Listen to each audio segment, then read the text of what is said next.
자, 하나님은 네, 아멘. 오늘은 나의 피할 산성이라는 제목으로 하나님의 말씀을 전하겠습니다. 우리 주제 성경절 하나님의 말씀 여호수아 20장 1절로 3절의 말씀을 함께 보겠습니다. 여호수아 20장 1절로 3절입니다. 여호와께서 여호수아에게 일러 가라사대 이스라엘 자손에게 고하여 이르라. 내가 모세로 너희에게 말한 도피성을 택정하여 부지 중 오살한 자를 그리로 도망하게 하라. 이는 너희 중 피의 보수자를 피할 곳이니라. 아멘.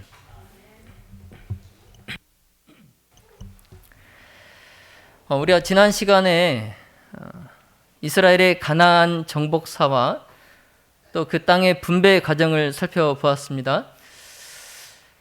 이제 이렇게 하면서 이제 족장 시대에 출발했던, 그러니까 이제 아브라함 때부터 약속된 그 가나안 땅을 이스라엘에게 주리라고 약속하신 하나님의 계획이 온전히 성취가 되었습니다.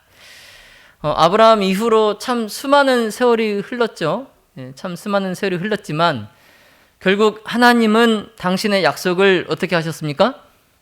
성취하셨습니다. 신실하신 하나님의 역사가 다시 한번 증거되고 있는 것입니다. 이렇게 가나안 땅에 정착하는 일이 마무리되면서 이제 하나님께서 이스라엘을 위한 새로운 관심을 표현하십니다. 자, 그것은 바로 이스라엘 백성들이 가나안 땅에 살면서 하나님의 선민답게 살아가는 것입니다. 하나님의 뭐답게 살아가는 거예요? 하나님의 선민답게, 하나님의 백성답게 살아가는 것. 그래서 이제 전쟁과는 이제 또 다른 의미의 보다 더 중요한 그 과제가 이스라엘 백성들에게 주어지게 됩니다. 자, 하나님의 택함을 받은 하나님의 사람으로서의 삶이 이제 그들에게 요청되고 있습니다. 그래서 하나님께서 일찍이 이스라엘이 광야에서 생활하는 동안에 가나안 땅에 들어가서 갖추어야 할 각종 체제나 또 제도, 그리고 기타 사회 규범과 이런 모든 율법을 이미 지시해 주셨습니다. 그래서 이제 그 중에서 오늘의 이 본문 말씀에서 재차 다루어지는 것이 있습니다. 그게 무엇입니까? 자, 노란 글씨 힌트, 노란 글씨 뭐죠? 네, 도피성입니다. 도피성. 예. 자, 도피성 제도. 민수기에서는 이 도피성 제도를 보다 이제 구체적으로 다루고 있습니다. 예를 들면은 이스라엘 민족이 가나안 땅에 들어가게 될 때 요단강 동편과 또 요단강 서편에 각각 세 성읍씩 모두 6개 성읍을 도피성으로 정하라는 것입니다. 그리고 그 6개의 도피성들은 누가 거주합니까? 레위인들이 그곳에 거주할 성읍이기도 합니다. 그래서 이 도피성의 위치는 지금 지도에 보시는 것처럼 신명기 4장에서는 이제 이 요단 동편에 세 도피성이 있어요. 자, 베셀과 길르앗 라못과 그리고 저 위에 어디요? 바산 골란. 이제 여호수아 20장에서는 요단강 서편에 세 도피성을 말씀하고 있는데, 자, 갈릴리 가데스와 또 세겜과 그리고 헤브론을 밝히고 있습니다. 그래서 하나님께서 지정하신 도피성 6곳이 바로 이렇게 요단 동편의 3곳, 요단 서편의 3곳 이렇게 있습니다. 그래서 이스라엘 12지파가 가나안 땅을 분배받을 때에 요단 동쪽으로는 르우벤 지파, 또 갓 지파, 그 다음에 므낫세의 반 지파가, 그리고 이제 요단 서쪽으로는 시므온 지파, 그리고 단 지파, 그리고 납달리 지파, 그리고 아셀 지파, 그리고 이사갈, 스불론, 베냐민, 그리고 나머지 므낫세 반 지파, 이렇게 이제 땅을 그들이 분배를 받았습니다. 자, 그러면 빠진 지파가 어딥니까? 예, 레위입니다. 레위 지파입니다. 자, 레위 지파는 땅을 받지 못했어요. 예, 땅을 받지 못했어요. 자, 그 대신에 레위 지파가 땅을 받지 못한 대신에 각 지파에 산재되어 있는 이 48개의 성읍을 받아요. 예. 그래서 48개의 성읍 가운데에 42개의 성과 6개의 도피성을 받습니다. 레위 지파가. 예. 자, 민수기 35장 1절로 7절에 이렇게 보시면, 자, 하나님께서 이스라엘 백성에게 명령하셔서 그들이 받을 그 성 가운데서 레위 사람이 살 성을 주게 하십니다. 예. 그리고 그 레위 사람에게 그 성의 둘레의 목초지도 함께 주게 하세요. 예. 자, 그래야 자, 레위 사람도 먹고 살아야 되잖아요. 그렇죠? 그리고 거주할 집이 있어야 되잖아요. 자, 그래서 이렇게 하심으로써 레위 사람도 거주할 성을 얻게 되고, 그리고 그들이 먹고 살아갈 수 있게 소떼와 양떼와 뭐 다른 짐승들을 먹일 목초지를 갖게 되는 것입니다. 예. 자, 그러나 레위 사람에게 줄 목초지는 이 성벽에서부터 2000규빗 떨어진 곳까지였어요. 2000규빗. 자, 여러분 1규빗은 대략 45.6cm입니다. 1규빗이 45.6cm예요. 그러니까 뭐 팔꿈치에서 손끝 보통 그렇게 얘기를 하죠. 그래서 2000규빗이면은 약 912m입니다. 912m. 자, 따라서 레위 사람들은 그들이 받은 그 성 둘레 그 사방으로, 동서남북 그 사방으로 약 1km 정도의 땅을 그들의 목초지로 받은 거예요. 그 성 둘레에 1km의 땅이 그들의 목초지가 됩니다. 레위 사람들의 목초지. 그래서 사방으로 1km 정도의 그 땅 한가운데 뭐가 있어요? 성이 있어요, 성이. 이게 이제 레위 사람들이 받은 전부입니다. 레위 사람들이 받은 전부예요. 그러면 우리는 레위 지파에 받은 그 기업에서 한 가지 배울 교훈이 있습니다. 그게 뭐냐면, 하나님을 섬기는 사람은 하나님께서 그들의 필요를 채워주신다는 거예요. 그래서 이 진리를 깨닫지 못하고 하나님을 섬기는 사람이 하나님께서 허락하신 것 그 이상의 것을 가지려고 할 때에 항상 문제가 생깁니다. 항상 문제가 생겨요. 자, 사랑하신 우리 성도 여러분, 자, 베드로전서 2장 9절에 보시면 우리는 하나님의 택하신 뭐예요? 족속이에요. 왕 같은 제사장들입니다. 그래서 우리는 레위인들과 같이 영적인 의미에서 뭐예요? 제사장이에요, 제사장.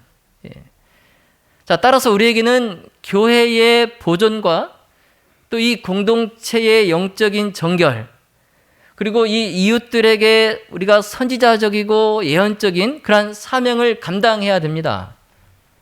자, 이 일을 위해서 우리는 먹고 사는 이러한 세상적인 것에 염려할 겨를이 없어요. 먹고 사는 것에 우리가 염려할 겨를이 없어요. 내가 우선적으로 하나님을 섬길 때 하나님께서 레위 지파에게처럼 하신 것처럼 나의 필요를 채워주실 줄로 믿습니다. 자, 그러므로 세상적인 것에 연연하지 않고 오직 하나님께서 주신 그 사명을 감당하는 일에 나의 모든 것을 집중하는 저와 여러분이 되시기를 예수님의 이름으로 기도합니다. 자, 하나님께서는 이스라엘의 각 지파들이 드린 이 48개의 성읍 가운데 6개는 무엇으로 정하셨어요? 네, 도피성으로. 6개는 도피성으로 정하셨어요. 그러면서 고의적이 아닌 우발적으로 실수로 사람을 죽인 사람들의 뭐가 되게 하셨어요? 피난처가 되게 하셨어요. 자, 민수기 35장 13절과 15절에 보시면 너희가 줄 성읍 중에 6으로 도피성이 되게 하되 이스라엘 자손과 타국인과 이스라엘 중에 우거하는 자의 도피성이 되리니 무릇 그릇 살인한 자가 그리로 도피할 수 있으리라. 아멘. 자, 여러분, 도피성은 히브리어로 뭐라고 합니까? 아리 미클라트. 예, 아리 미클라트. 이게 이제 히브리어로 도피성인데 그 뜻이 뭐예요? 끌어들이는 성읍. 예, 끌어들이는 성읍. 그래서 이걸 그냥 문자 그대로 해석하면은 도피성이 뭐예요? 우발적으로 살인한 사람들을 뭐해서? 예, 끌어들여서 그들에게 뭐를 제공해요? 피난처를 제공하는. 그게 바로 도피성입니다. 도피성. 예. 자, 민수기 35장 11절에 그릇 살인한 자로 그리로 피하게 하라. 예. 여러분, 우리 인간은 겉으로 드러난 행위를 보지만 하나님께서는 같은 죄일지라도 그 동기와 목적을 보십니다. 자, 따라서 하나님께서는 레위인에게 배당한 그 성읍 중에 6성읍을 도피성으로 지정하셔서 살인자가 도피하여서 그의 신변의 안전을 얻을 수 있게 하셨어요. 그리고 도피성은 제사장 제도를 통해서 여호와의 보호 아래에 있었기 때문에 우연히 혹은 본의 아니게 실수로 살인을 저지른 사람을 위한 은신처가 되기도 했습니다. 자, 그래서 살인 혐의를 받는 사람이 이 도피성에 들어오면 조사를 받고 판결이 내려질 때까지 그 성읍 안에서 자신의 그 생명을 보존받을 수 있었어요. 자, 여러분, 그 당시에는 어떤 관습이 있었냐면은 사적 복수라는 관습이 있었어요. 사적 복수. 이게 무슨 말이냐면 살인자에 대한 형벌이 피해자의 가장 가까운 친척이나 상속인에게 부과가 됩니다. 부과가 돼요. 그래서 죄의 증거가 분명하면, 그 죄의 증거가 분명하면 이 법관의 그 취조까지 기다릴 필요가 없어요. 그냥 그 피해 복수자가 언제나 또 어디서든지 그 죄인을 추적하여서 발견하는 대로 그를 죽일 수 있었어요. 이게 사적 복수 관습이에요. 사적 복수. 그러니까 어떤 사람이 우리 가족 중에 누구 한 사람을 죽였어요. 그러면 이제 그 사람을 법의 심판을 받을 때까지 기다릴 필요가 없어요. 그냥 그 사람을 추적해서 가가지고 그 사람을 죽일 수 있었어요. 그래서 하나님께서도 이러한 이 사적 복수의 관습을 폐지하는 것이 적합하지 않다고 보셨어요. 자, 그러나 실수로 본의 아니게 사람을 죽일 수 있어요, 없어요? 있어요. 우리가 자동차 운전하고 가다가 사람을 죽일 수 있어요, 없어요? 있어요. 죽일 수 있어요. 자, 그렇기 때문에 이 도피성 제도를 마련하신 겁니다. 자, 왜냐하면 하나님께서 보실 때에 실수로 살인한 경우에는 그의 안전이 보장될 필요가 있었기 때문에 그렇습니다. 그래서 신명기 19장 5절로 6절에 가령 사람이 그 이웃과 함께 벌목하러 살림에 들어가서 손에 도끼를 들고 벌목하려고 찍을 때에 도끼가 자루에서 빠져 그 이웃을 맞춰서 그로 죽게 함 같은 것이라. 이런 사람은 그 성읍 중 하나로 도피하여 생명을 보존할 것이니라. 그 사람이 그에게 본래 혐언이 없으니 죽이기에 합당치 아니하나 두렵건대 보수자의 마음이 뜨거워서 살인자를 따르는데 그 가는 길이 멀면 그를 따라 미쳐서 죽일까 하노라. 아멘. 자, 여러분, 그러니까 지금 여기에서도 보시는 것처럼 이 사람 이게 실수잖아요. 그렇죠? 사람을 죽인 건 맞지만 그 자루에서 도끼가 빠져나가지고 하필이면 그 사람에게 맞아서 이건 뭐 고의적인 게 아니잖아요. 그런데 피해 보수자가 이 사적 복수죄에 따라서 피해 보수자가 그 도끼 자루 주인을 찾아가가지고 그를 죽일 수 있다는 거죠. 그래서 도피성은 실수로 남을 죽인 사람이 우선적으로 정말 앞뒤 따지지 않고 막 피해 보복을 하려고 하는 그 사람으로 하여금 공정한 재판을 받을 때까지 일종의 긴급 조치였던 겁니다. 공정한 재판을 받을 때까지 그를 보호해주는 긴급 조치였던 거예요. 자, 만약에 그런 보호장치가 없을 경우에 어떻게 될까요?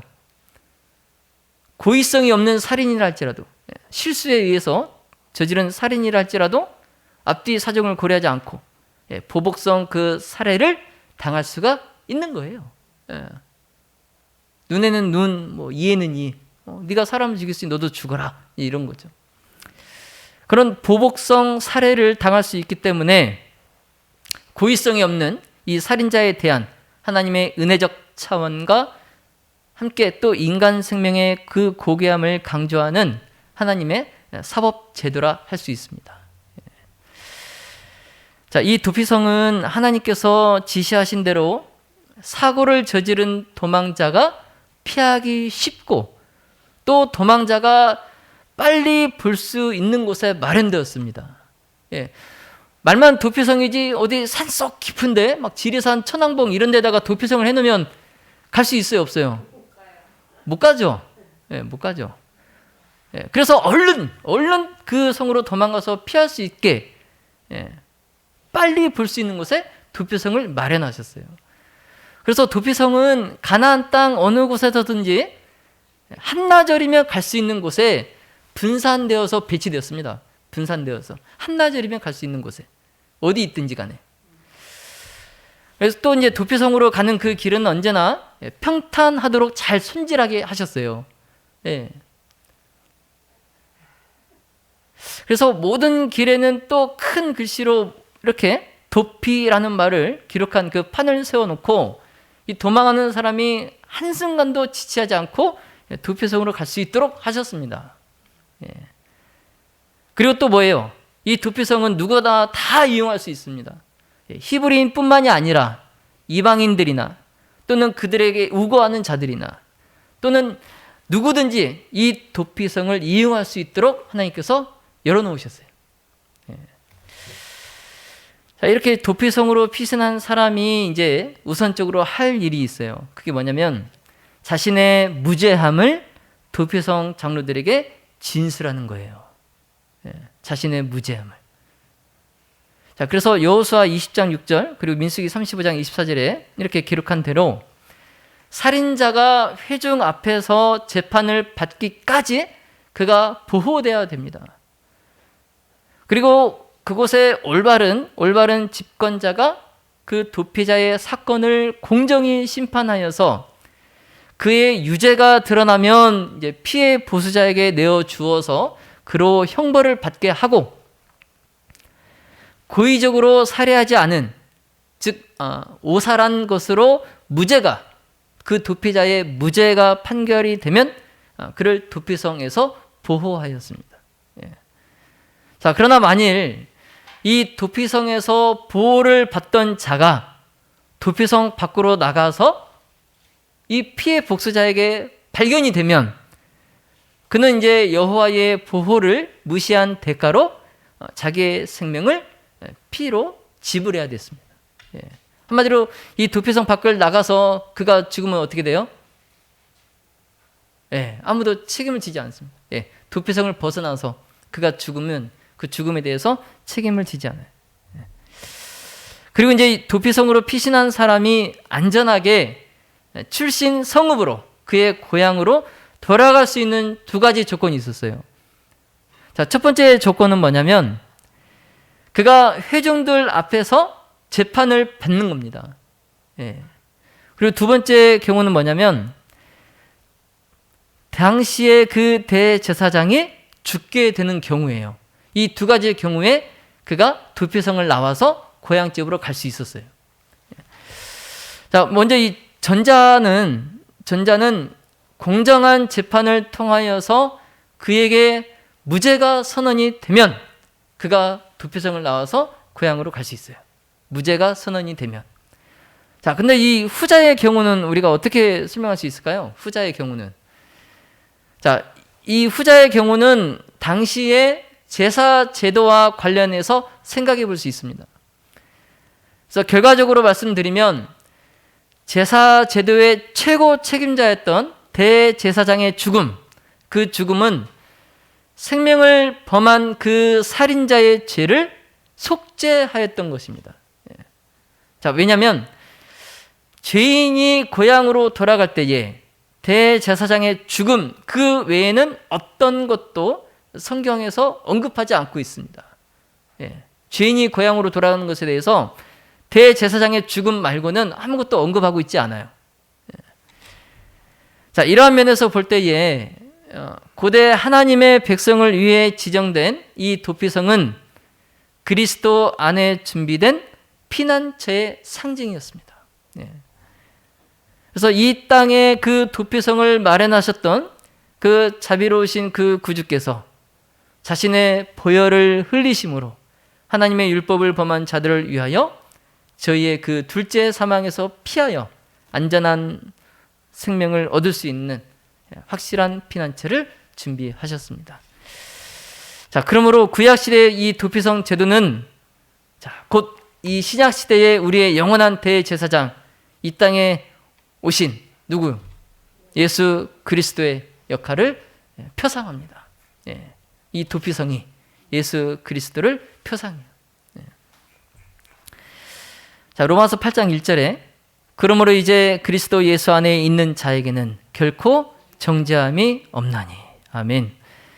자, 이 세상의 어떠한 권세도 용서를 받기 위하여 그리스도께 나아가는 영혼을 그의 손에서 빼앗을 수 없습니다.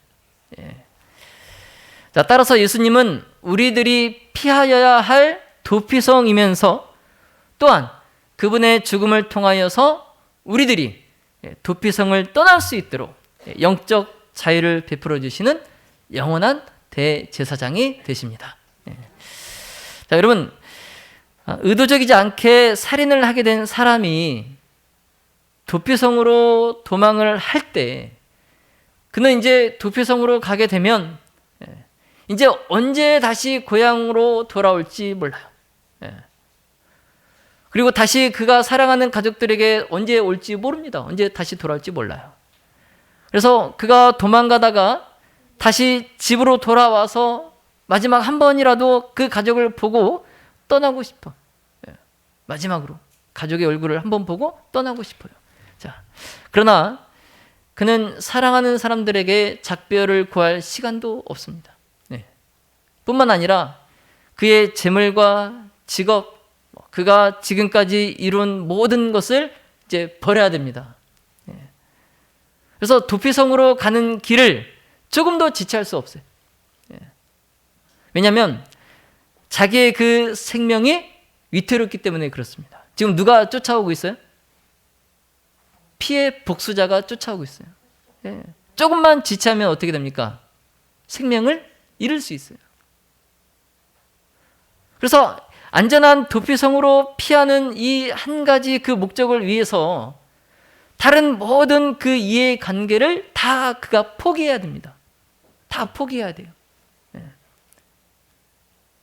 그래서 도피성까지 그 가는 길이 얼마나 멀고 얼마나 또 필요할지 또 얼마나 그 길이 어려울지 그가 계산할 겨를이 없어요. 그냥 도피자는 그 성 안에 도달하기까지는 결코 한순간도 뒤를 돌아보거나 발걸음을 늦출 수가 없습니다. 자, 사랑하신 우리 성도 여러분, 그리스도를 발견하고 그분께 가는 우리 또한 그리해야 합니다. 죄인은 그리스도 안에서 은신처를 찾을 때까지는 영원한 사망을 당할 수밖에 없어요. 도피자가 불필요한 배회나 부지로 인하여서 살 수 있는 유일한 그 기회를 빼앗기는 것처럼 우리의 지체함과 또 세상에 대한 미련과 또 진리에 대한 그 무관심이 영혼의 파멸을 가져올 수 있다는 것을 여러분 꼭 기억하시기 바랍니다. 자, 우리의 대적 사탄은 하나님의 거룩한 율법을 범하는 모든 사람들을 우는 사자와 같이 추적하고 있습니다. 그래서 사탄의 이러한 위험에 민감하지 못하고 또 영원한 피난처에서 보호를 받으려고 열렬히 노력하지 않는 자들은 파괴자 사탄의 먹이가 될 것입니다. 또한 언제든지 이 도피성 밖으로 나가는 것이 그 죄인이 복수자의 손에 죽임을 당한 것처럼 이 그리스도 안에 들어온 우리는 안전을 위하여서 하나님께서 정하신 그 방법을 따라 순종해야 되고 그리고 그분의 울타리 안에 거해야 됩니다. 그리스도를 떠나는 순간 우리는 죽을 수밖에 없어요. 자, 그러므로 믿음과 순종으로 그리스도 안에 거함으로 예수님이 재림하실 때에 자유의 몸이 되어서 그리운 저 하늘 본향으로 우리 모두 들어가기를 예수님의 이름으로 축원하며 말씀을 마치겠습니다.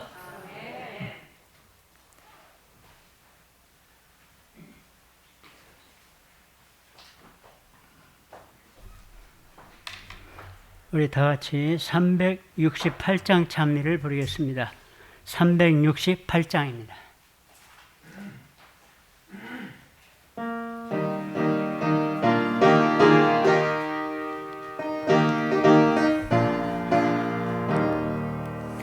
주 예수 반석 되시며 내 피난처가 되시네. 그 어떤 일 당하여도 내 피난처가 되시네. 주 나의 견고한 반석이시며 사막의 그늘 되시네. 집 떠난 길선에 인도자시오 내 피난처가 되시네. 불검과 방패 되시며 내 피난처가 되시네. 저 원수 위협하여도 내 피난처가 되시네. 주 나의 견고한 반석 되시며 사막